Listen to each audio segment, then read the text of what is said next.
মির্চি নিবেদন গল্প gold mine. গল্প গোল্ড মাইন। তার সাক্ষাৎ পাবেন কি করে? দেখো, তুমি কৃপা করলে সবই হবে। বেশ, আপনি তবে এখানেই সতর্ক হয়ে বসুন, আমি তাকে ডেকে দিচ্ছি। কিন্তু তাপ শেক করলে বোধহয় বাঁচলেও বাঁচতে পারে। আমি যেমন যেমন বলছি করে দেখো দেখি একটু। সূর্যমুখী, কোথায় তুমি? কোথায়?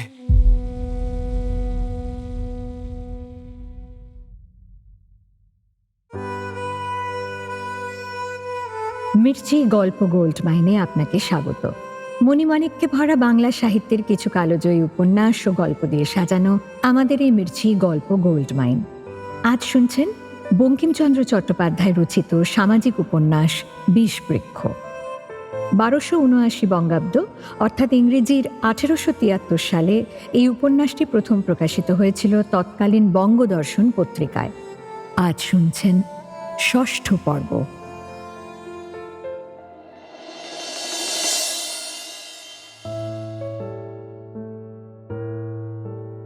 নগেন্দ্র চলে যেতে হীরাই যেন দত্তবাড়ির প্রভু হয়ে বসল।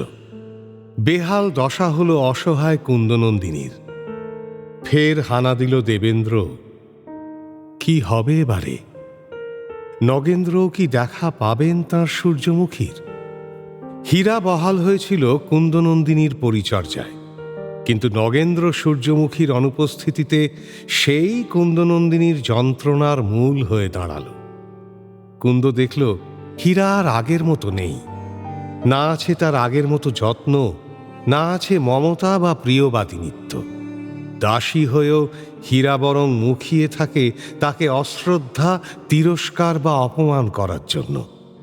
সামান্য বিষয় ঘটলেও সে কোমর বেঁধে নেমে পড়ে। হ্যাঁ গা, তোমার কি কোনো বুদ্ধিশুদ্ধি নেই? এমন হাভাতে ঘরের মতো কাপড় পরে কেউ? বউয়ের এমন হালচাল দেখেই বুঝি বাবু ছেড়ে দিয়েছেন তোমায়। অমন লক্ষ্মীমন্ত বউ ঘরে থাকতে তোমায় বিয়েই বা কেন করেছিলেন কে জানে? হীরার এমন বাক্যবাণে কুন্দ জর্জরিত হয়। তবু সে নিতান্ত শান্ত স্বভাবের, তাই নিতান্ত পীড়িত হলেও সে কখনো তাকে কিছুই বলে না। কুন্দ ঠান্ডা প্রকৃতির, হীরা উগ্র স্বভাব। তাই কুন্দ প্রভুপত্নী হয়েও দাসীর কাছে দাসীর মতো থাকতে লাগল, আর হীরা দাসী হয়েও প্রভুপত্নীর প্রভু হয়ে বসল। পুরবাসিনীরা কখনো কখনো কুন্দর যন্ত্রণা দেখে হীরাকে তিরস্কার করত, কিন্তু তার গলাবাজির জোরে পেরে উঠত না। শেষে দেওয়ানজি এ সকল বৃত্তান্ত শুনে হীরাকে বললেন, এত সাহস তোমার হীরা? দূর হও তুমি, তোমাকে জবাব দিলাম। শুনে ভয়ানক রেগে চোখ রাঙিয়ে হীরা বলল, তুমি জবাব দেবার কে হে? আমাকে মনিব রেখে গিয়েছেন, তিনি না বললে তো আমি যাব না। আমাকে জবাব দেবার তোমার যে ক্ষমতা, তোমাকে জবাব দেবার আমারও কিন্তু এই একই ক্ষমতা। তাই এসব আমাকে বলতে এসো না। অপমানের ভয়ে দেওয়ানজি আর দ্বিতীয় বাক্য ব্যয় করলেন না। হীরা নিজের জোরেই দত্তবাড়িতে রইল। সূর্যমুখী ছাড়া কেউই তাকে শাসন করতে পারত না। নগেন্দ্রর বিদেশ যাত্রার পরে একদিন হীরা একাই অন্তঃপুর লাগোয়া বাগানে লতা মণ্ডপে শুয়েছিল। নগেন্দ্র ও সূর্যমুখী ঘর ছাড়া হওয়ার পর বাগান, লতামণ্ডপ সবই চলে গিয়েছিল তার দখলে। তখন সন্ধ্যা পেরিয়ে গিয়েছে। আকাশে শোভা পাচ্ছে পূর্ণচন্দ্র। বাগানের গাছে গাছে চকচকে পাতার গায়ে তার আলো এসে প্রতিফলিত হচ্ছে। পাতার রন্ধ্র পেরিয়ে চন্দ্রকিরণ গিয়ে পড়ছে শ্বেত পাথরের মেঝে। সন্ধ্যার মৃদুমন্দ বাতাসে পাশে দিঘির স্বচ্ছ জলে নাচছে সেই আলোকমালা। বাগান ছেয়ে ফেলা ফুলের সুবাসে যেন পাগল পাড়া হয়ে উঠছে আকাশও। এমন সময় হঠাৎ হীরা দেখল লতামণ্ডপে এসে দাঁড়িয়েছে এক পুরুষ মূর্তি। সে আর কেউ নয়, দেবেন্দ্র। ছদ্মবেশে নয়, আজ তিনি নিজ বেশেই উপস্থিত। হীরা বিস্মিত হয়ে বলল, এ কি, আপনি এখানে? এ অতি দুঃসাহস কেউ দেখলে আপনি যে মারা পড়বেন। যেখানে হীরা আছে সেখানে আমার ভয় কি? বলতে বলতে দেবেন্দ্র এসে হীরার পাশে বসলেন। হীরা খুশি হলেও বুঝল তাঁর আগমনের হেতু। কিছুক্ষণ পরে তাই সে বলল, কেন এসেছেন এখানে? যার আশায় এসেছেন তার দেখা যে পাবেন না। তা তো পেয়েছি, আমি তো তোমারই আশায় এসেছি। লুব্ধ চাটুকারের কপট কথায় হীরা এবার আর ভুলল না। হেসে বলল, তাই নাকি? আমার কপাল যে এত প্রসন্ন হয়েছে তা তো জানি না। যাই হোক, যদি আমার ভাগ্য ফিরেই থাকে তবে যেখানে নিষ্কণ্টকে বসে আপনাকে দেখে মনের তৃপ্তি পাব এমন জায়গায় চাই চলুন। এখানে অনেক বিঘ্ন। কোথায় যাব? যেখানে কোনো ভয় নেই, আপনার সেই নিকুঞ্জ বনে চলুন বরং। তুমি আমার জন্য কোনো ভয় করো না। যদি আপনার জন্য ভয় নাও হয়ে থাকে, নিজের জন্য ভয় করতে হয়। আমাকে কেউ আপনার কাছে দেখলে আমার দশা কি হবে ভাবতে পারেন? তবে তবে চলো, তার আগে তোমাদের নতুন গৃহিণীর সঙ্গে আলাপটা একবার ঝালিয়ে গেলে হয় না? এ কথা শুনে হিংসায় জ্বলে পুড়ে গিয়ে দেবেন্দ্রর দিকে তাকালো হীরা। অন্ধকার বাগানে অস্পষ্ট আলোয় তার সে দৃষ্টি দেবেন্দ্র দেখতে পেলেন না ঠিকমতো। মুখে হীরা শুধু বলল, তার সাক্ষাৎ পাবেন কি করে? দেখো, তুমি কৃপা করলে সবই হবে। বেশ, আপনি তবে এখানেই সতর্ক হয়ে বসুন, আমি তাকে ডেকে দিচ্ছি। রাগে ঈর্ষায় পুড়তে পুড়তে লতামণ্ডপ থেকে বেরিয়ে এলো হীরা। কিছু দূর এসে এক বড় গাছের আড়ালে বসে পড়ল সে। এতক্ষণ গলার কাছে দলা পাকিয়ে থাকা কান্না চোখ বেয়ে নেমে এলো অঝোর ধারায়।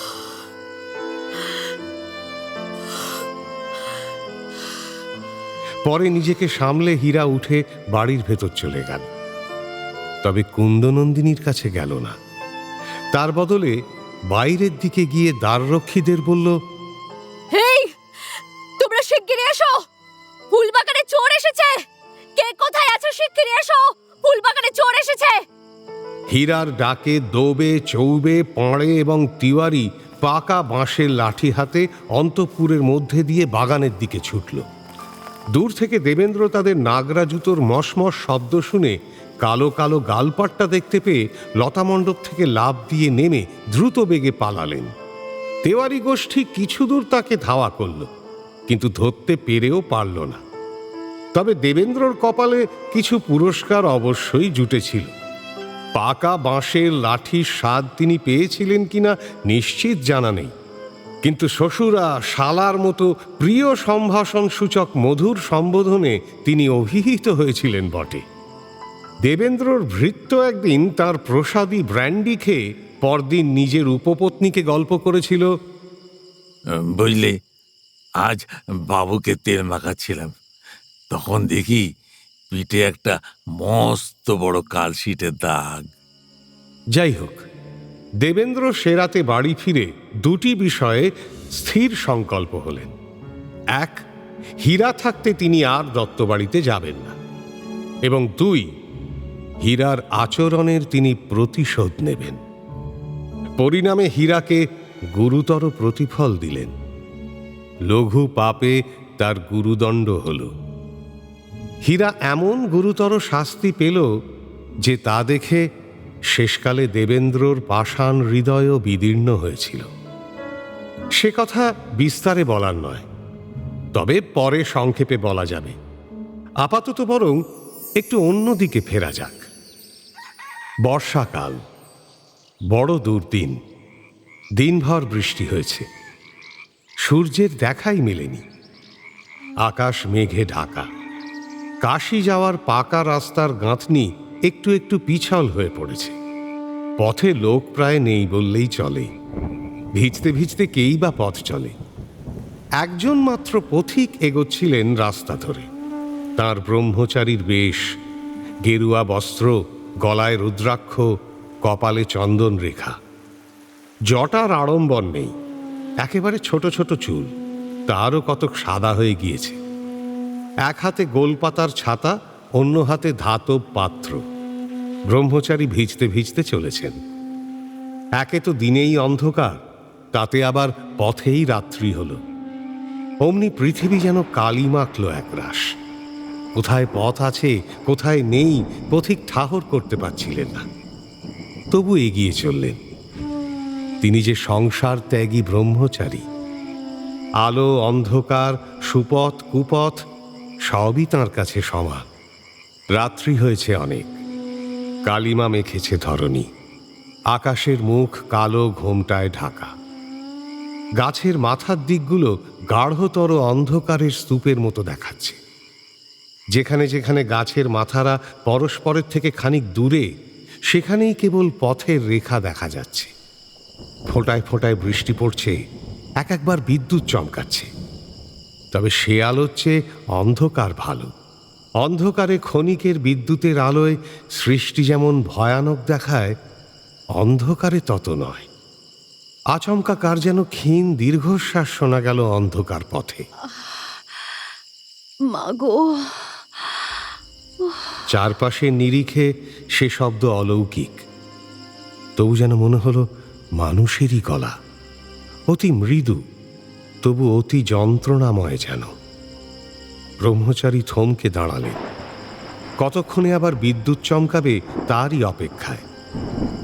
ঘন ঘন বিদ্যুৎ চমকাচ্ছিল তখন। নিমেষে ফের বিদ্যুৎ রেখা দেখা দিল। সেই আলোয় পথিক দেখলেন পথের পাশে কি যেন একটা পড়ে আছে। মানুষ নাকি? পথিকের তেমনই মনে হলো। তবু আর একবার আলোর অপেক্ষায় রইলেন। দ্বিতীয়বার বিদ্যুতে স্থির করলেন মানুষই বটে। তখন ডেকে বললেন, কে তুমি? এভাবে পথে পড়ে আছো? কেউ কোনো উত্তর দিল না। পথিক আবার জিজ্ঞেস করলেন, শুনতে পাচ্ছ? কে তুমি? এবার যেন অস্ফুট একটা কাতরানি শব্দ কানে এলো মুহূর্তের জন্য। ব্রহ্মচারী হাতের ছাতা পাত্র মাটিতে রেখে সেই স্থান লক্ষ্য করে হাত বাড়ালেন। আচমকা কোমল এক মনুষ্য দেহে হাত ঠেকল। পথিক ফের বললেন, কে গা তুমি? অন্ধকারে হাতড়ে পথিক সেই মানুষের মাথার দিক স্পর্শ করলেন। খোঁপার মতো হাতে ঠেকল। তিনি অবাক হয়ে বললেন, দুর্গে, এ যে স্ত্রীলোক! এবার আর উত্তরের অপেক্ষা না করে মুমূর্ষু অথবা সচেতন সেই স্ত্রীলোককে কোলে তুলে নিলেন ব্রহ্মচারী। হাতের পাত্র ছাতা সব পথেই পড়ে রইল। তিনি অন্ধকারে মাঠ ভেঙে গ্রামের দিকে চললেন। এই প্রদেশের পথঘাট ব্রহ্মচারী বিলক্ষণ চিনতেন। তাঁর শরীর তেমন বলিষ্ঠ নয়, তবু মুমূর্ষু সেই নারীকে শিশু সন্তানের মতো কোলে তুলে নিয়ে দুর্গম পথ ধরে এগিয়ে চললেন তিনি। যাঁরা পরোপকারী, পরপ্রেমে বলবান, শারীরিক বলের অভাব তাঁরা কখনো টের পান না। গ্রামের প্রান্তে এক পাতার কুঁড়ে ঘর। নিঃসঙ্গ স্ত্রীলোকটিকে নিয়ে সেই কুটিরের দরজায় গিয়ে দাঁড়ালেন ব্রহ্মচারী। ডাক দিলেন, বাছা হর, ঘরে আছো গা? ও হর! কুটিরের ভেতর থেকে এক স্ত্রীলোকের গলা শোনা গেল। এই যে ঠাকুরের গলা শুনতে পাই। ঠাকুর, কবে এলেন?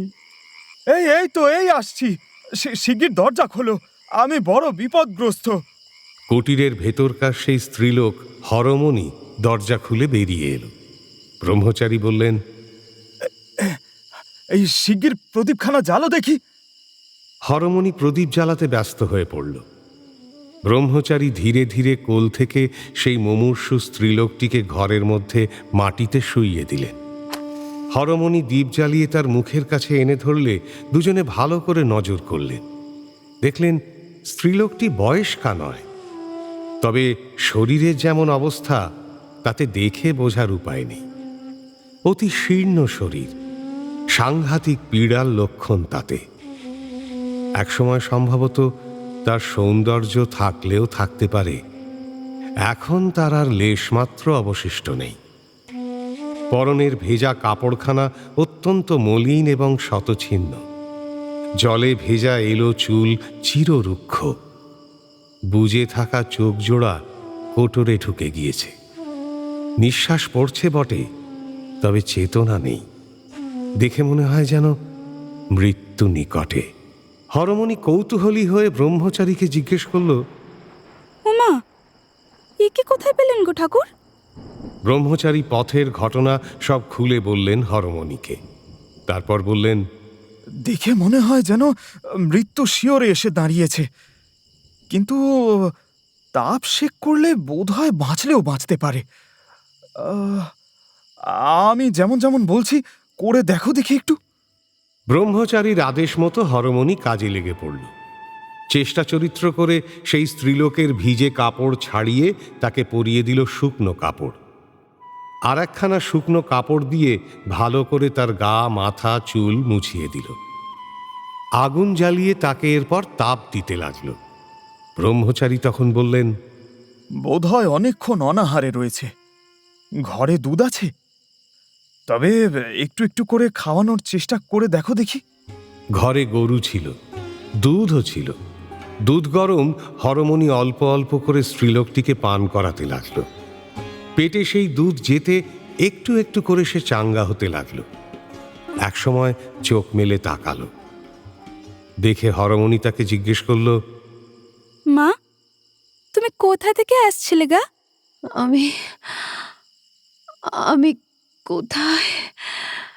তুমি মুমূর্ষু অবস্থায় পড়েছিলে, আমি তোমাকে তুলে এখানে নিয়ে এসেছি। তা কোথায় যাবে তুমি? অনেক দূর। তোমার হাতে দেখছি রুলি রয়েছে, তুমি সধবা? স্ত্রীলোকটি ভ্রুভঙ্গি করল। হরমণি অপ্রতিভ হয়ে পড়ল।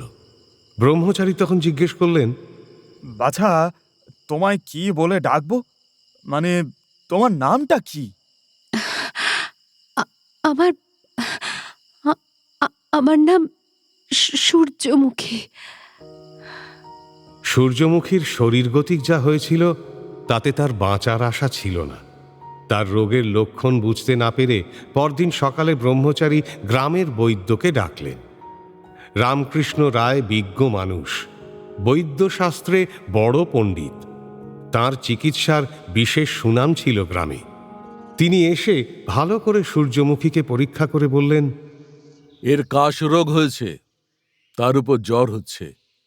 রোগ সাংঘাতিক বটে, তবে বাঁচলেও বেঁচে যেতে পারে। এ সব কথাই সূর্যমুখীর আড়ালে হল। বৈদ্য ওষুধের ব্যবস্থা করলেন। তবে সূর্যমুখী অনাথিনী দেখে পারিতোষিকের কথা তুললেনই না রামকৃষ্ণ রায়। তিনি অর্থপিশাচ ছিলেন না। বৈদ্য চলে যাওয়ার পরে হরমণিকে অন্য কাজে পাঠিয়ে আলাদা করে কথা বলার উদ্দেশ্যে সূর্যমুখীর পাশে বসলেন ব্রহ্মচারী। সূর্যমুখী বলল, ঠাকুর, আপনি আমার জন্য এত কিছু ব্যবস্থা করছেন কেন?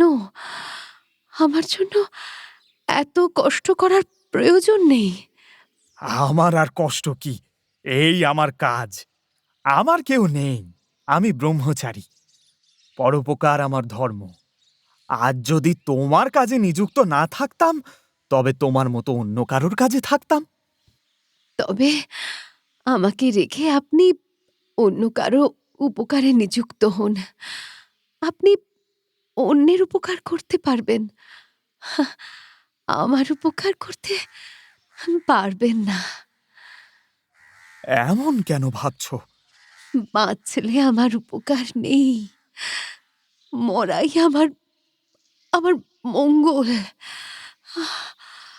কাল রাতে যখন পথে পড়েছিলাম, তখন নিতান্ত আশা করেছিলাম যে মরব। আপনি আপনি কেন আপনি আপনি কেন আমায় বাঁচালেন? তোমার এত কি দুঃখ তা আমি জানি না, কিন্তু দুঃখ যতই হোক না কেন, আত্মহত্যা মহাপাপ। কখনো আত্মহত্যা করো না। আত্মহত্যা পরহত্যার মতোই পাপ কাজ। আমি আমি আত্মহত্যা করার চেষ্টা করিনি। আমার মৃত্যু নিজে থেকে এসে উপস্থিত হয়েছিল, সেজন্য ভরসা করছিলাম। কিন্তু কিন্তু মরণেও আমার আনন্দ নেই। বলতে বলতে সূর্যমুখীর গলা বুজে এলো, চোখ দিয়ে টপ টপ করে পড়তে লাগলো জলের ফোঁটা। তা নজর করে ব্রহ্মচারী বললেন, যতবার মরার কথা হলো ততবার তোমার চোখ থেকে জল পড়ল দেখলাম, অথচ তুমি মরতে চাও। আমি তোমার সন্তান তুল্য মা, আমাকে ছেলের মতো ভেবে মনের সব কথা খুলে বলতে পারো। যদি তোমার দুঃখ নিবারণের কোনো উপায় থাকে তা আমি করব। এই কথা বলবো বলেই হরমণিকে বিদায় দিয়ে নির্জনে তোমার কাছে এসে বসেছি। কথাবার্তায় বুঝতে পারছি তুমি বিশেষ ভদ্র ঘরের কন্যা। তোমার যে ভীষণ মনোকষ্ট রয়েছে তাও বুঝতে পারছি। কেন তা আমায় বলবে না? আমাকে সন্তান মনে করে বলো না মা। এখন মরতে বসেছি, এ সময় লজ্জাই বা কেন করি? আমার মনোকষ্ট কিছুই নয়, শুধু শুধু মরার সময় যে স্বামীর মুখ দেখতে পাবো না, এটাই একমাত্র দুঃখ। মরণেই আমার সুখ, কিন্তু কিন্তু যদি তাকে না দেখে মরি, তবে মরণেও দুঃখ।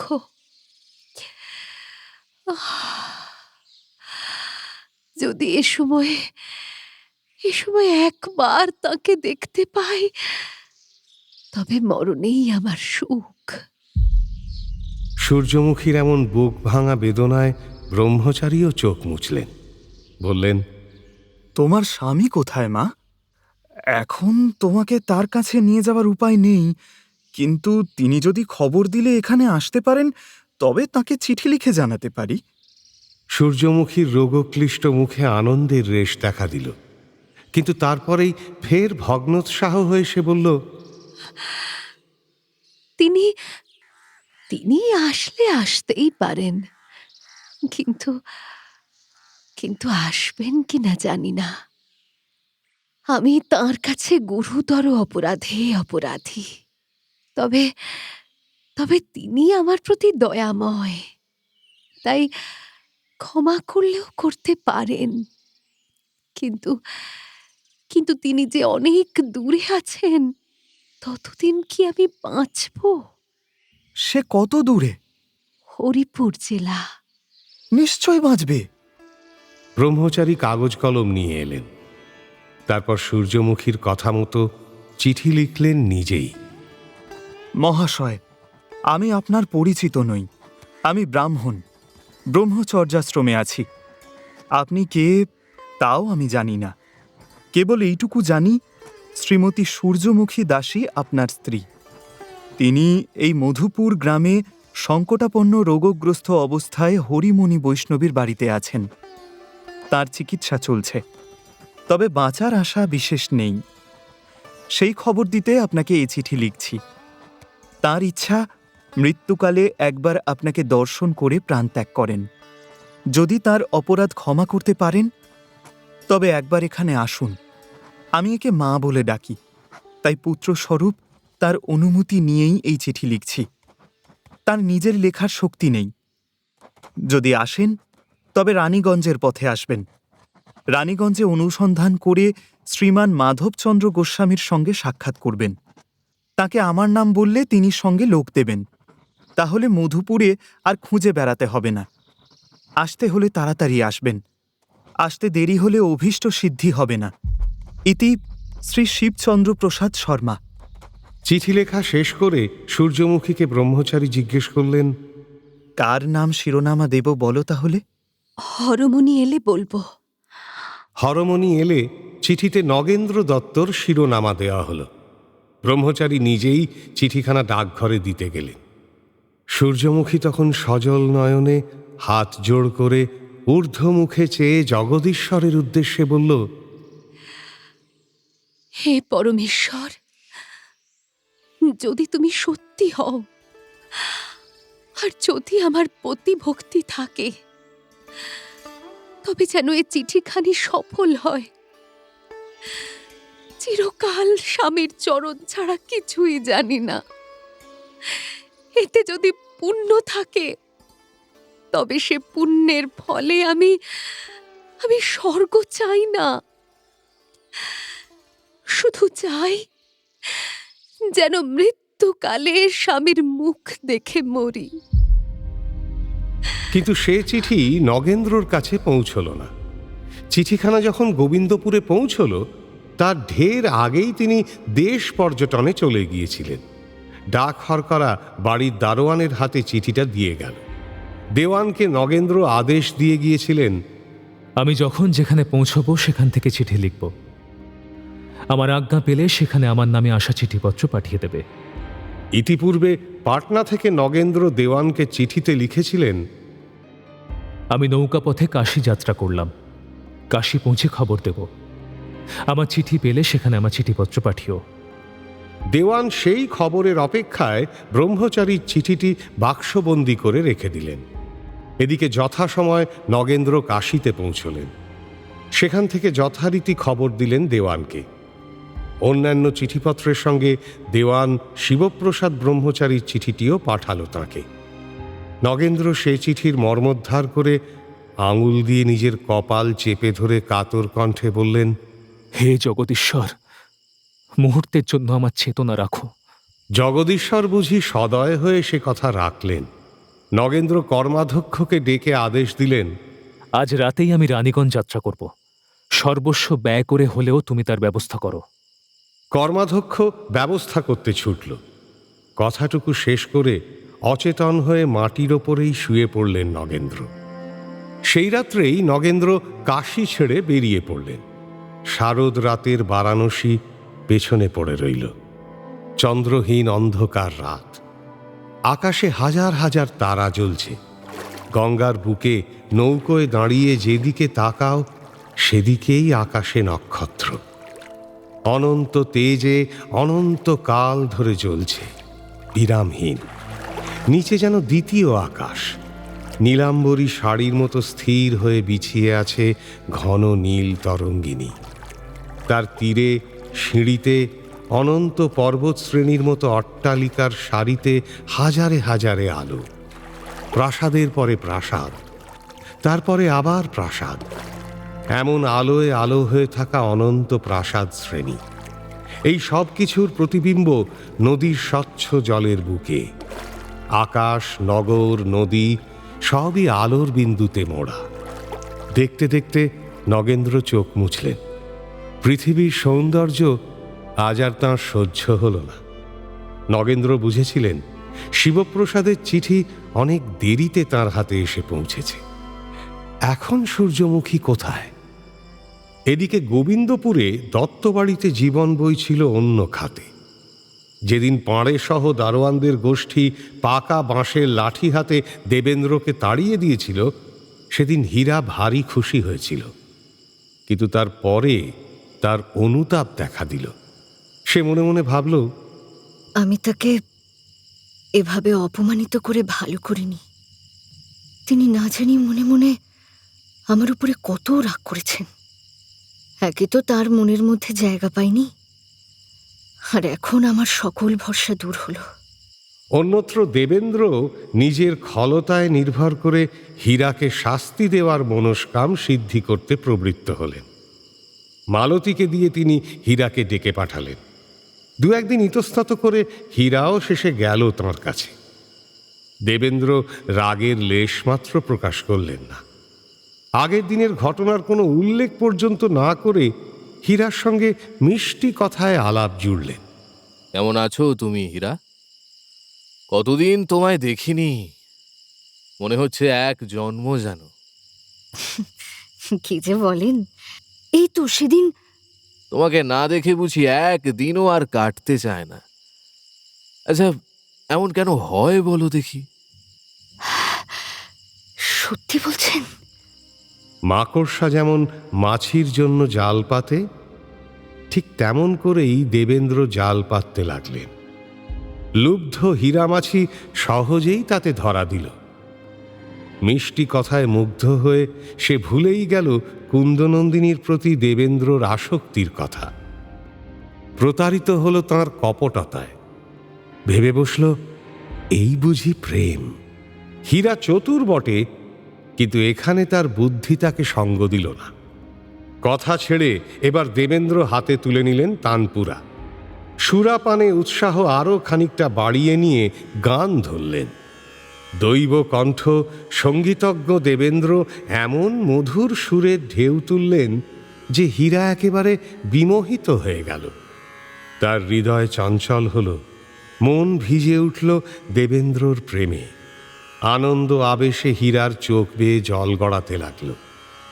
দেবেন্দ্র তানপুরা রেখে নিজের কাপড়ের প্রান্ত দিয়ে সযত্নে হীরার চোখ মুছিয়ে দিলেন।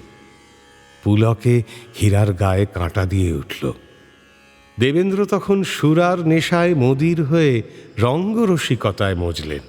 হীরা, তোমার মতো নারীকে কেন আমার পত্নী হিসেবে পেলাম না বলো তো? হ্যাঁ, যা কি যে বলেন, আমি আপনার কাছে সামান্য।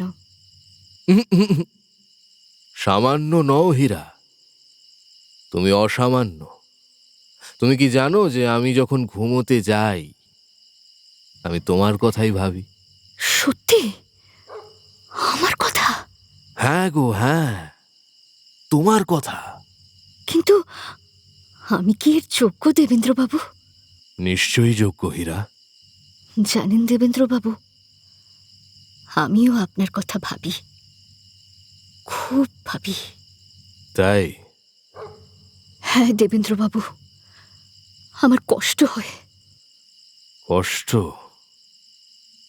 কিসের কষ্ট হীরা? আমাকে আমাকে বলো, আমাকে বলো, আমাকে তোমার সব কষ্টের কথা বলো হীরা, আমি সব শুনবো। কিন্তু আমার যে ভয় করে দেবেন্দ্রবাবু, আমার মনের কথা সব জেনে নিলে যদি আপনি সেসব নিয়ে মজা করেন, তা তো আমি সইতে পারবো না, কিছুতেই পারবো না। আরে বাবা, কিসের ভয় হীরা? হ্যাঁ, আমি কি তেমন লোক? তুমি কি এখনো আমাকে চিনতে পারলে না? তুমি আমার হৃদয়েশ্বরী হীরা। হৃদয়েশ্বরী? আমি? হ্যাঁ হ্যাঁ হীরা, তুমি তুমি তুমি। দেবেন্দ্রবাবু, আমাকে আপনি মিথ্যে বলছেন না তো? পাগল। দেবেন্দ্রর কথায় জ্ঞানহীনা হীরা ভাবল, এই বুঝি স্বর্গসুখ। সে তো কখনো এমন কথা শোনেনি। হীরা যদি শুদ্ধ মনা হতো তবে বুঝত এ নরক। দেবেন্দ্র কোনোটাই হৃদয় থেকে করছিলেন না। তবু তার মুখে প্রেমের অনির্বচনীয় মহিমা কীর্তন শুনে প্রেমরসে আপাদমস্তক সিক্ত হয়ে পড়ল সে। দেবেন্দ্র তখন ফের প্রথম বসন্তের ভ্রমরের মতো গুনগুনিয়ে গান ধরলেন। হীরাকেও গাইতে অনুরোধ করলেন দেবেন্দ্র। সেও প্রেমার্দ্র চিত্তে সুরের নেশায় লাল হয়ে আসা চোখে ছবির মতো আঁকা ভ্রুযুগলের বিলাসে প্রফুল্ল মুখে গান গেয়ে উঠল। হীরা মনকে বশে আনতে জানত।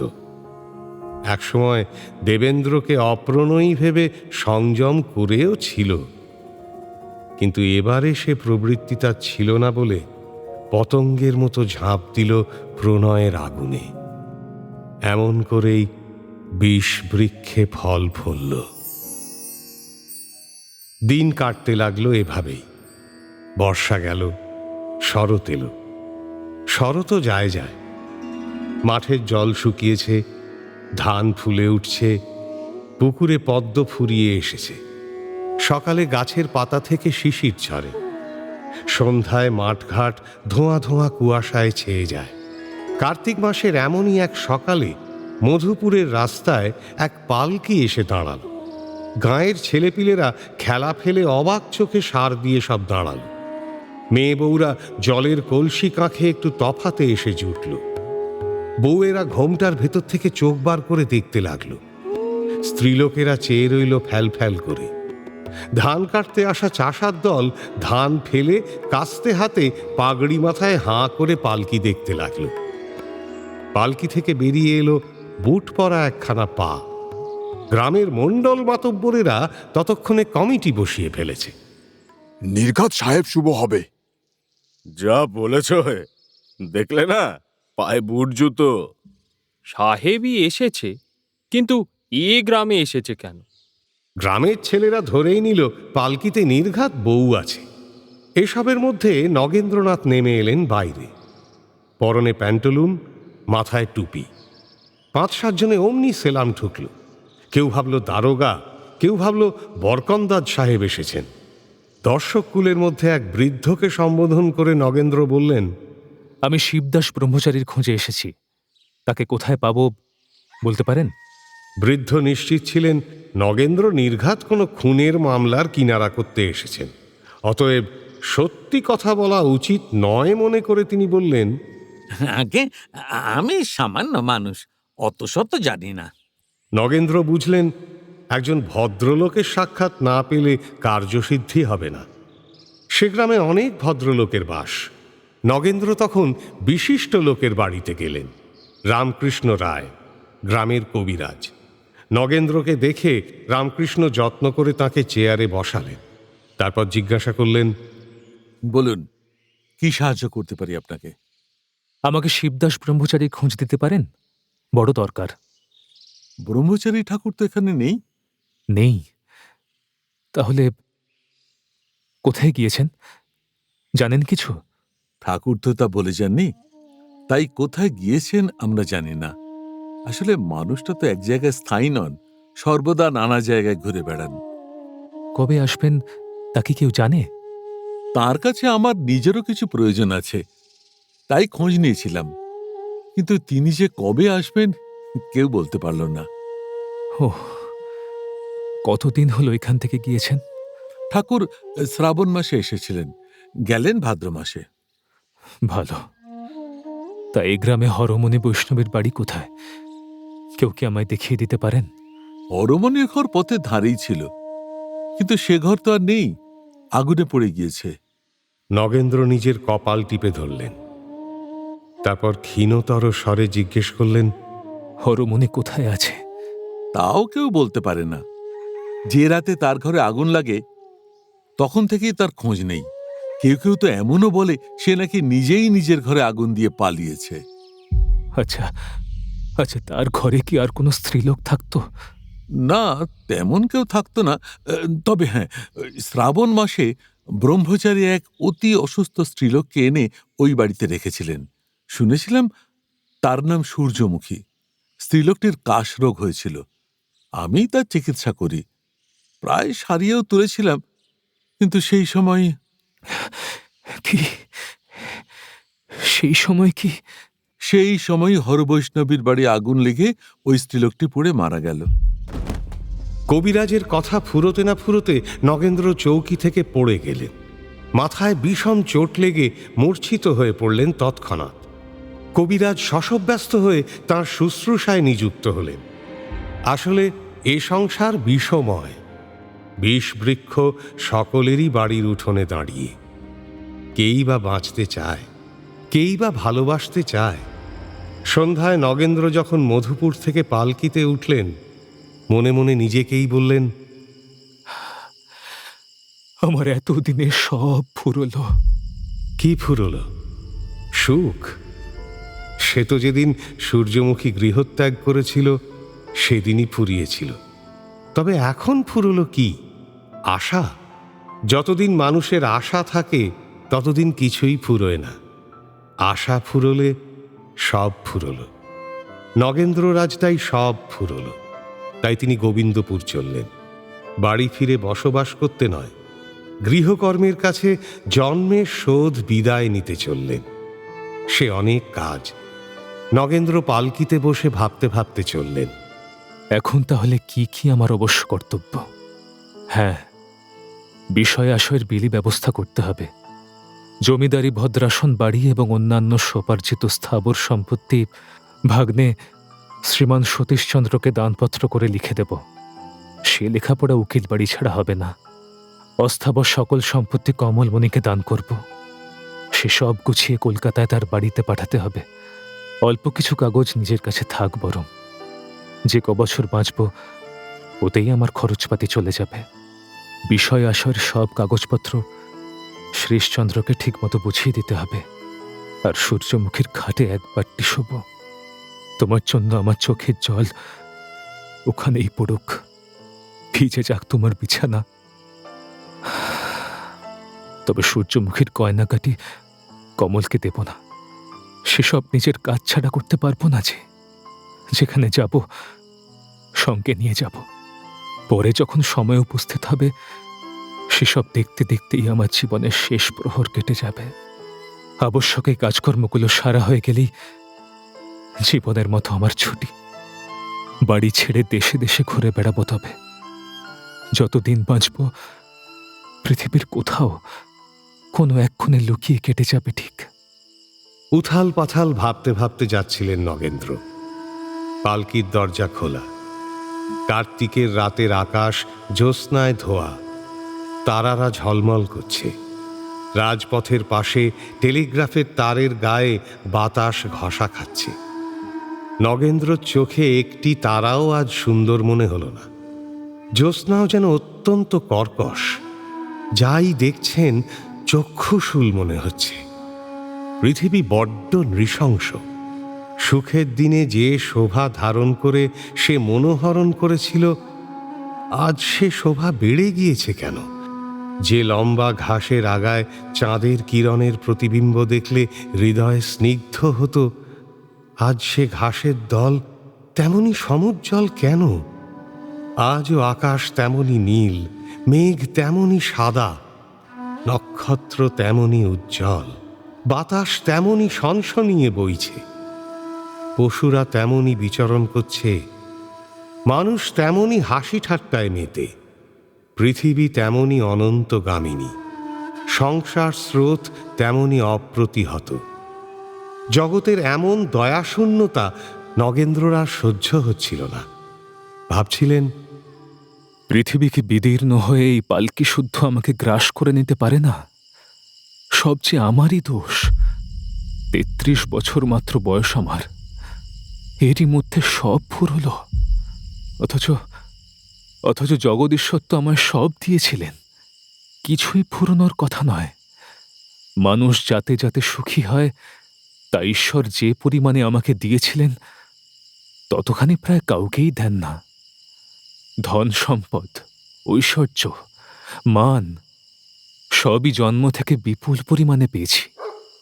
যে বুদ্ধি না হলে এসবে সুখ হয় না, তাও দিতে কোনো কার্পণ্য করেননি বিধাতা। বাবা মা শিক্ষা দিতে কোনো ত্রুটি করেননি।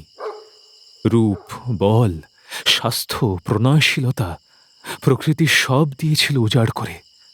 এর চেয়েও যে ধন দুর্লভ, অশেষ প্রণয়শালিনী সাধ্যী স্ত্রী, সেও এসেছিল আমার কপালে, আমার সূর্যমুখী।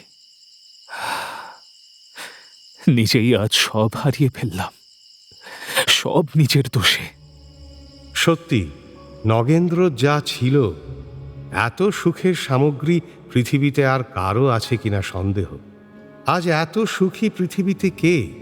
ধন সম্পদ, মান, যৌবন, বিদ্যা, বুদ্ধি, এই সব দিয়ে যদি আজ নগেন্দ্র নিজের পালকির কোনো বাহকের সঙ্গে অবস্থা বদল করতে পারতেন, হয়তো স্বর্গসুখ পেতেন। নগেন্দ্র ভাবতে লাগলেন, এদেশের রাজকারাগারে এমন কে নরগ্ন পাপী আছে যে আমার চেয়ে সুখী নয়, আমার চেয়ে পবিত্র নয়? তারা তো অপরকে হত্যা করেছে, আমি সূর্যমুখীকে বধ করেছি। আমি ইন্দ্রিয় দমন করতে পারলে আজ কি সূর্যমুখীকে বিদেশে এসে অন্যের কুটিরে পুড়ে মরতে হতো? আমি তো ওকে মেরে ফেলেছি। কে এমন হত্যাকারী আছে যে আমার চেয়েও পাপী? সূর্যমুখী কি কেবল আমার স্ত্রী? সে তো আমার সব ছিল। সম্পর্কে স্ত্রী, সৌহার্দ্যে ভাই, যত্নে বোন, আপ্যায়নে কুটুম, স্নেহে মা, ভক্তিতে মেয়ে, প্রমোদে বন্ধু, পরামর্শে শিক্ষক, পরিচর্যায় দাসী। আমার সূর্যমুখী কার এমন ছিল? সংসারে সহায়, গৃহে লক্ষ্মী, হৃদয়ে ধর্ম, কণ্ঠে অলঙ্কার। সেই তো ছিল আমার চোখের তারা, হৃদয়ে রক্তধারা, দেহের জীবন, জীবনের সর্বস্ব। আমার প্রমোদে হর্ষ, বিষাদে শান্তি, চিন্তায় বুদ্ধি, কাজে উৎসাহ, সেই তো জোগাতো। আর এমন সংসারে কি আছে কেউ? মনে মনে বিলাপ করতে করতেই একসময় নগেন্দ্রর খেয়াল হলো তিনি সুখে পালকিতে চেপে চলেছেন, আর সূর্যমুখী পথ হাঁটতে হাঁটতে অসুস্থ হয়ে পড়েছিল। নগেন্দ্র সঙ্গে সঙ্গে পালকি থেকে নেমে পড়ে পায়ে হেঁটে এগিয়ে চললেন। বাহকেরা খালি পালকি নিয়ে তার পিছু পিছু চলতে লাগল। এভাবেই রাত কাটল।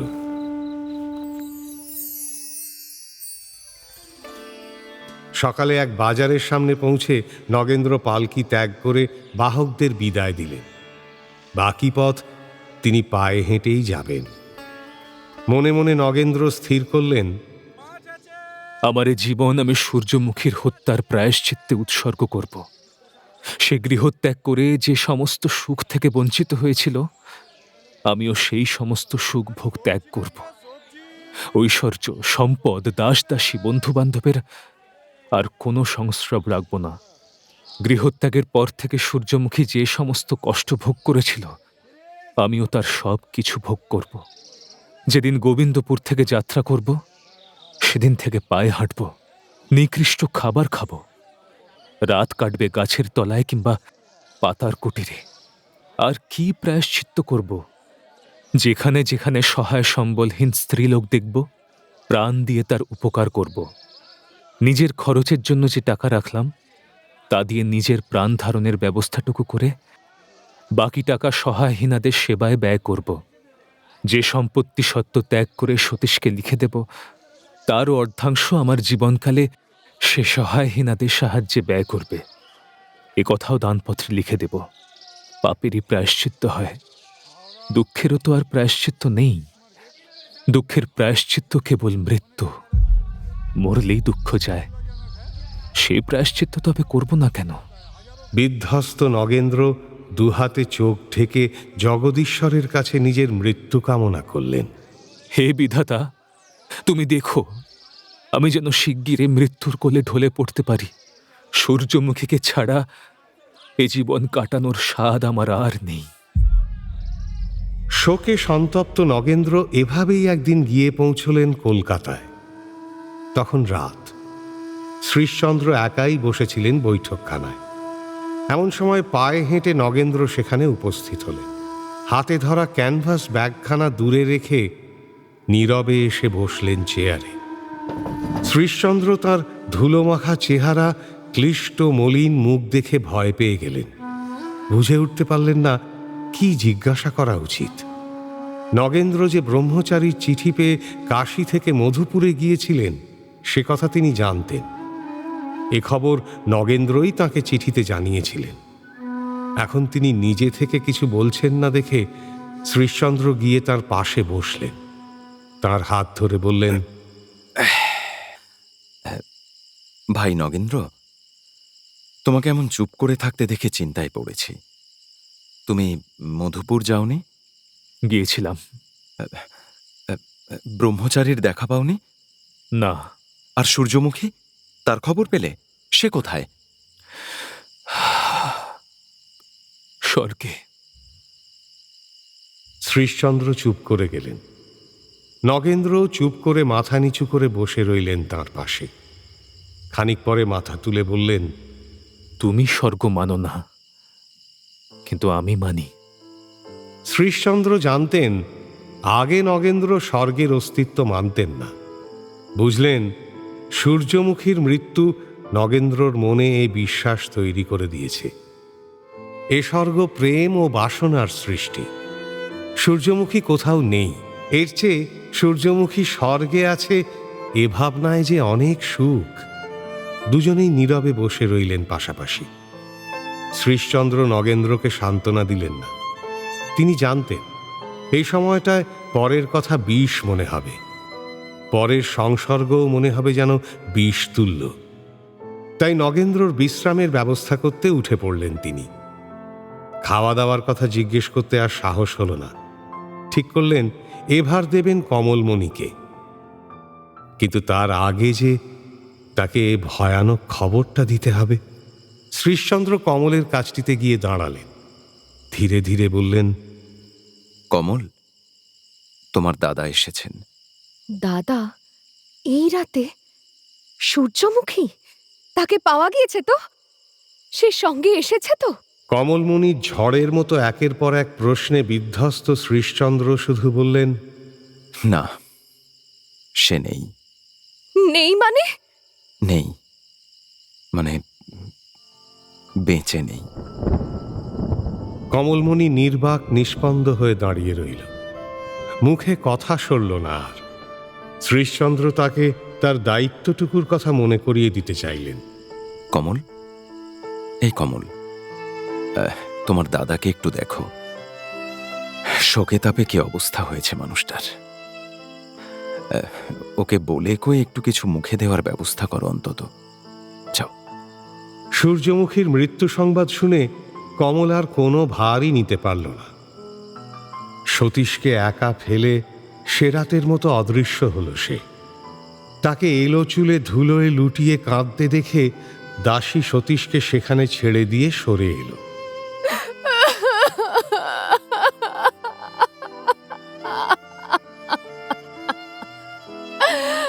মায়ের এমন ধুলোমাখা চেহারা, নীরবে কান্না দেখে সতীশও প্রথমটায় চুপ করে বসে রইল। একটু পরে ফুলের মতো নরম আঙুল মায়ের চিবুকে ছুঁয়ে আদর করল সে। মায়ের মুখখানা তুলে ধরতে চাইল তার ছোট্ট হাতে। কমলমণি মুখ তুলল, কিন্তু কোনো কথা বলল না। মাকে একটু খুশি করতে চেয়ে বুঝি এবারে সতীশ তার মুখে চুমো দিল। কমলমণি তাকে জড়িয়ে ধরে একটু আদর করল বটে, কিন্তু কথাও বলল না, চুমোও দিল না। সতীশচন্দ্র অগত্যা তার গলা জড়িয়ে কোলে শুয়ে কান্না জুড়ল। শিশুর মনের ভেতরে ঢুকে তার কান্নার কারণ বিধাতা ছাড়া আর কেই বা নির্ণয় করবে। শ্রীশচন্দ্র অগত্যা নিজেই নিজের বুদ্ধিমতো কিছু খাবার নিয়ে নগেন্দ্রর সামনে রাখলেন। নগেন্দ্র বললেন, এর আর দরকার নেই, কিন্তু তুমি বসো, তোমার সঙ্গে অনেক কথা আছে, তা বলতেই আমার এখানে আসা। নগেন্দ্র এরপরে রামকৃষ্ণ কবিরাজের কাছে যা যা শুনেছিলেন সবটা খুলে বললেন শ্রীশচন্দ্রকে। নিজের ভবিষ্যতের সব কল্পনাও বললেন বিস্তারে। সব শুনে শ্রীশচন্দ্র তাঁকে বললেন, কিন্তু ব্রহ্মচারীর সঙ্গে তোমার পথে দেখা হয়নি, এ অতি আশ্চর্যের ব্যাপার। কারণ গতকালই কলকাতা থেকে তোমার সন্ধানে তিনি মধুপুর যাত্রা করেছেন। সে কি, তুমি ব্রহ্মচারীর সন্ধান পেলে কি করে? তিনি অতি মহৎ ব্যক্তি। তোমার চিঠির উত্তর না পেয়ে তোমাকে খুঁজতে তিনি স্বয়ং গোবিন্দপুর গিয়েছিলেন। সেখানেও তোমায় পেলেন না। শুনলেন তার চিঠিটি কাশীতে পাঠানো হবে। অতএব আর ব্যস্ত না হয়ে কাউকে কিছু না বলে তিনি পুরুষোত্তম চলে যান। সেখান থেকে ফিরে ফের তোমার সন্ধানে পৌঁছন গোবিন্দপুরে, কিন্তু কোনো সংবাদ মেলেনি। তারপর আমাদের কাছে তোমার খবর মিলতে পারে শুনে পরশু আমাদের এখানে এসেছিলেন। আমি তাকে তোমার এই চিঠিখানা দেখাই। তোমার সঙ্গে মধুপুরে দেখা হবে এই ভরসায় তিনি কালই রওনা হয়ে গিয়েছিলেন। আর কাল রাতে রানীগঞ্জে তোমাদের সাক্ষাতের সম্ভাবনা ছিল। আমি কাল রানীগঞ্জে ছিলাম না, কিন্তু তিনি কি তোমাকে সূর্যমুখীর কথা কিছু বলেছেন? সেসব তোমায় কাল বলি? তুমি বুঝি ভাবছ আমার কষ্ট বাড়বে? না, এই কষ্ট আর বাড়বে না। তুমি বলো। শ্রীশচন্দ্র তখন ব্রহ্মচারীর কাছে যা শুনেছেন, পথে সূর্যমুখীকে উদ্ধার, তার রোগ চিকিৎসায় অপেক্ষাকৃত সেরে ওঠার কথা বললেন নগেন্দ্রকে। তবে বাদ দিয়ে গেলেন অনেক কথাই। সূর্যমুখী কতটা দুঃখ পেয়েছিলেন সেসব আর বললেন না। শুনে নগেন্দ্র বাড়ি থেকে বেরিয়ে গেলেন। শ্রীশচন্দ্র সঙ্গে যাওয়ার চেষ্টা করলে বিরক্ত হয়ে বললেন, কেন পিছু পিছু আসছো? তুমি ঘরে ফিরে যাও দেখি, আমাকে একটু একা থাকতে দাও, দোহাই তোমার। রাত্রি 2 প্রহর পর্যন্ত নগেন্দ্র পাগলের মতো পথে পথে ঘুরে বেড়ালেন। হয়তো ভেবেছিলেন ভিড়ের মধ্যে একটু আত্মবিস্মৃতির সুযোগ ঘটবে, কিন্তু তখন রাত হয়েছে অনেক, রাস্তাঘাটে লোকজন কমে গিয়েছে। আর আত্মবিস্মৃত হওয়া অত সোজা নাকি? অগত্যা নগেন্দ্র শ্রীশচন্দ্রের বাড়িতে ফিরে এলেন। শ্রীশচন্দ্র আবার এসে বসলেন শ্যালকের কাছে। নগেন্দ্র বললেন, ভাই, আরও কথা আছে। সূর্যমুখী কোথায় গিয়েছিল, কি কি করেছিল, তা নিশ্চয়ই ব্রহ্মচারী তার কাছ থেকে শুনে থাকবেন। সেসব কথা কি তিনি তোমাকে বলেছেন? আজ আর সেসব কথায় কি কাজ? আজ তুমি শ্রান্ত, বিশ্রাম করো। নগেন্দ্র ভ্রুকুটি করে কড়া গলায় বললেন, বলো। শ্রীশচন্দ্র নগেন্দ্রর মুখের দিকে চেয়ে দেখলেন। সে মুখ বজ্রগর্ভ মেঘের মতো কালো। নগেন্দ্রর প্রায় পাগলের মতো দশা। শ্রীশচন্দ্র ভয় ভয় বললেন, বলছি। নগেন্দ্রর মুখ সামান্য প্রসন্ন হল। শ্রীশচন্দ্র তখন তাকে সংক্ষেপে বললেন, গোবিন্দপুর থেকে সূর্যমুখী স্থলপথে অল্প অল্প করে পায়ে হেঁটে প্রথমে এদিকে এসেছিল। রোজ সে কতটা পথ হাঁটত? 1 ক্রোশ 1.5 ক্রোশ হবে। সে তো বাড়ি থেকে একটা পয়সাও নিয়ে বেরোয়নি। দিন চলত কিভাবে? কোনোদিন উপোস করে, কোনোদিন ভিক্ষে করে। একে একে আরে আরে তুমি কি পাগল হয়ে গেলে নাকি? কথার ফাঁকে নগেন্দ্র নিজের হাতে সজোরে নিজের গলা চেপে ধরেছিলেন। সেদিকে চোখ পড়তে চেঁচিয়ে উঠে শ্রীশচন্দ্র খপ করে তার হাতখানা টেনে নিলেন। নিজের হাতের মধ্যে শক্ত করে সে হাত ধরে তীক্ষ্ণ স্বরে বললেন, শোনো, আরে মরলে কি সূর্যমুখীকে পেয়ে যাবে? বলো বলো। তুমি তুমি স্থির না হয়ে শুনলে আমি আর কিছু বলবো না। শ্রীশচন্দ্রের কথা তখন আর নগেন্দ্রর কানে ঢুকছিল না। চেতনা হারিয়ে তিনি যেন চোখ বুজে স্বর্গে বসে থাকা সূর্যমুখীর রূপের ধ্যানে মুগ্ধ হয়েছিলেন। দেখছিলেন রত্নের সিংহাসনে রাজরানী হয়ে বসে আছে সূর্যমুখী। শীতল সুবাসিত বাতাসে তার চুলের গোছা দুলছে অল্প অল্প। চারপাশে ফুলের তৈরি পাখিরা উড়ছে বীণার মতো মিষ্টি সুরে গান গেয়ে। সূর্যমুখীর পায়ের কাছটিতে শত শত পদ্ম ফুটে আছে। সিংহাসন জুড়ে 100 চাঁদের আলো। চারপাশে শয়ে শয়ে তারা জ্বলছে। নগেন্দ্র দেখলেন তিনি নিজে পড়ে রয়েছেন এক অন্ধকার জায়গায়। সর্বাঙ্গে ব্যথা। অসুরেরা তাঁকে বেতের বাড়ি মারছে সমানে। আর সূর্যমুখী আঙুলের ইশারায় তাদের প্রাণপণ নিষেধ করছে। গায়ে মাথায় হাত বুলিয়ে নগেন্দ্রর চেতনা ফেরানোর চেষ্টা করে যাচ্ছিলেন শ্রীশচন্দ্র। চিন্তিত হয়ে ডাকছিলেন, নগেন্দ্র, এই নগেন্দ্র, শুনতে পাচ্ছ? অনেক চেষ্টা চরিত্র করে শ্রীশচন্দ্র নগেন্দ্রর চেতনা ফিরিয়ে আনলেন। সংজ্ঞা ফিরতেই নগেন্দ্র চেঁচিয়ে উঠল, সূর্যমুখী, কোথায় তুমি? কোথায়? নগেন্দ্রর অবস্থা দেখে শ্রীশচন্দ্র স্তম্ভিত হয়ে গেলেন। ভয়ে চুপ করে বসে রইলেন তিনি। নগেন্দ্র একটু শান্ত হয়ে ফের তাঁকে বললেন, বলো বলো। তারপর?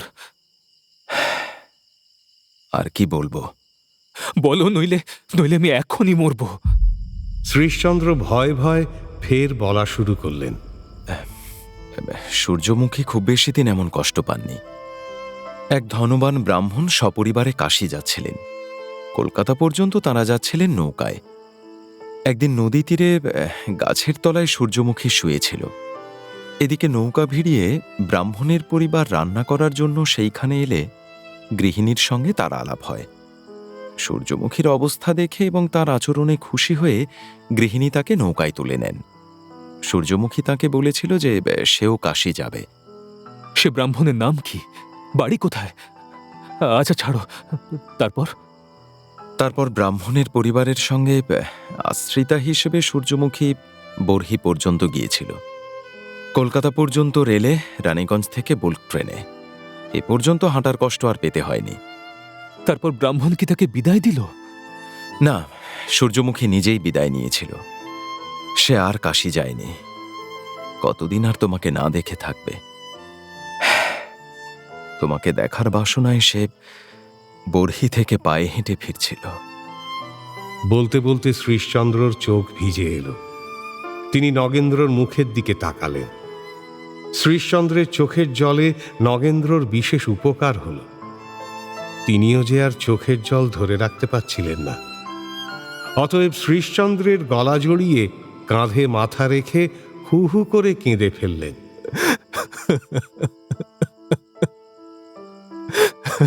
এ বাড়িতে আশাইস্তক নগেন্দ্র চোখের জল ফেলেননি। এবার যেন সেই আটকে থাকা শোকের পাহাড় ভেঙে পড়ল। শ্রীশচন্দ্রের কাঁধে মাথা রেখে ছোট ছেলের মতো বহুক্ষণ কাঁদলেন নগেন্দ্র। শোকের বোঝা হালকা হয়ে যন্ত্রণার উপশম হল। নগেন্দ্র একটু শান্ত হলে শ্রীশচন্দ্র বললেন, এসব কথায় আর কাজ নেই, থাক বরং।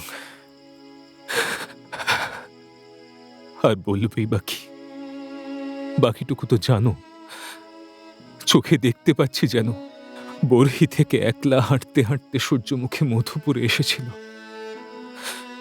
পথ হাঁটার পরিশ্রমে, অনাহারে, রোদে বৃষ্টিতে, নিরাশ্রয়ে, মনের কষ্টে সে রোগগ্রস্ত হয়ে পথে পড়েছিল মরার জন্য। শ্রীশচন্দ্র চুপ করে রইলেন। তারপর আস্তে আস্তে বললেন, ভাই ভাই বৃথা কেন আর সেসব কথা ভাবছ? দেখো, তোমার তো দোষ কিছু নেই। তুমি তো তার অমতে বা অবাধ্য হয়ে কিছু করনি। যা নিজের দোষে ঘটেনি তার জন্য অনুতাপ বুদ্ধিমান লোকে করে না। নগেন্দ্র বুঝলেন না। তিনি জানতেন সব দোষ তাঁরই। তিনি কেন বিষবৃক্ষের বীজ হৃদয় থেকে উৎপাটিত করেননি? গোবিন্দপুরে তখন আর এক কাণ্ড ঘটছিল।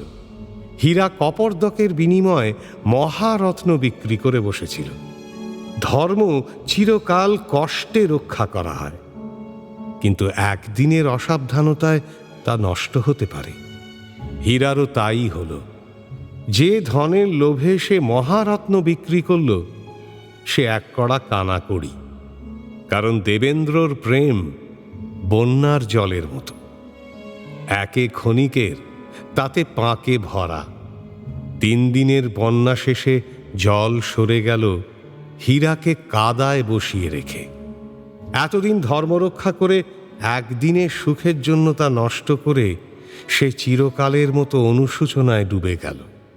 দেবেন্দ্র দ্বারা সে যে শুধু পরিত্যক্ত হয়েছিল তা নয়, যে চরম অপমান ও দুঃখ হীরার কপালে জুটেছিল তা সহ্য করা স্ত্রীলোককুলে অতি অধমার পক্ষেও সম্ভব নয়। দেবেন্দ্র স্পষ্ট জানিয়ে দিলেন, হীরার সঙ্গে এই সম্পর্ক গড়ার মূলে ছিল কুন্দনন্দিনীর সঙ্গলাভের বাসনা। হীরা আর সইতে পারল না। গ্রামে এক চণ্ডাল নানান রকমের বিষ রাখত তার সন্দেহে। তার কাছে ছুটল সে। কিন্তু কি করতে চায় হীরা?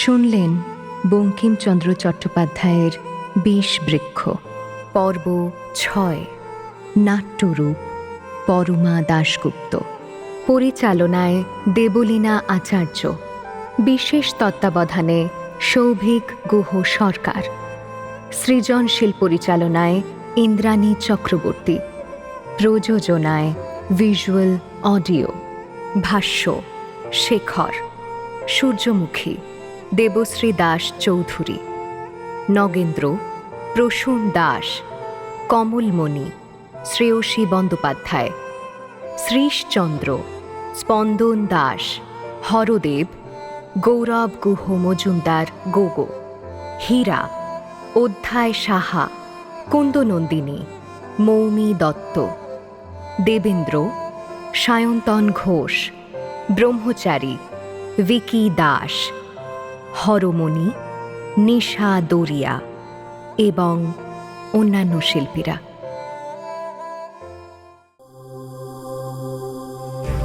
মির্চি নিবেদন, গল্প গোল্ড মাইন।